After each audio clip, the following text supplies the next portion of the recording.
Lupakan Lockheed Martin, lupakan Raytheon. Berita paling menakutkan bagi Pentagon hari ini datang dari sebuah perusahaan swasta. Dunia militer terkejut, sebuah perusahaan sipil asal Tiongkok, Lingkong Tianxing, baru saja merilis rudal hipersonik Yukong 1000 yang siap untuk diproduksi massal.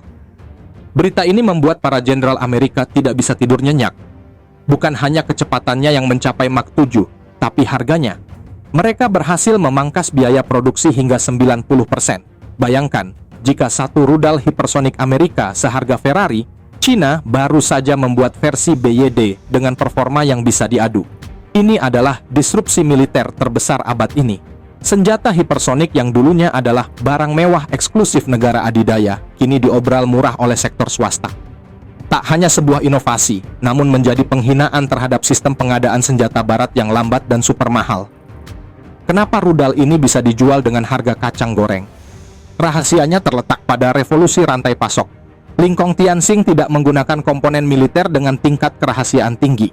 Mereka dengan cerdas mengintegrasikan chip otomotif dan material yang sudah tersedia massal di pasar industri Cina, dan mampu menghasilkan rudal dengan jangkauan 1.300 km yang murah, namun tetap presisi. Lebih mengerikan lagi adalah metode peluncurannya.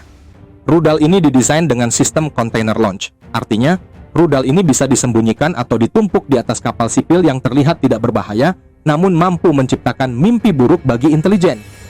Satelit mata-mata musuh tidak akan bisa membedakan mana truk pengantar paket dan mana truk pembawa kiamat. Saat meluncur, rudal ini bisa bermanuver secara mandiri dan mengubah lintasan di tengah udara, membuat sistem pertahanan udara mahal seperti Patriot menjadi kalang kabut. Inilah inti dari pergeseran keseimbangan kekuatan dunia. Amerika Serikat terjebak dalam dogma senjata sempurna yang mahal dan lama diproduksi. Sementara Cina, lewat sektor swastanya, mengambil jalur kuantitas adalah kualitas. Pertanyaannya, dalam perang nyata, mana yang menang?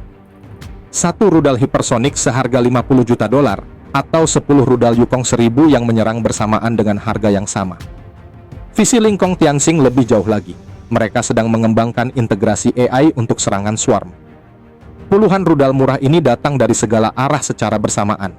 Sistem pertahanan udara secanggih apapun akan kesulitan menangkis banjir rudal. Kehadiran Yukong 1000 adalah pesan keras bagi senjata mewah. Keseimbangan strategis global sedang bergeser, dan kali ini pemenangnya adalah mereka yang mampu memproduksi secara massal, murah, dan cepat.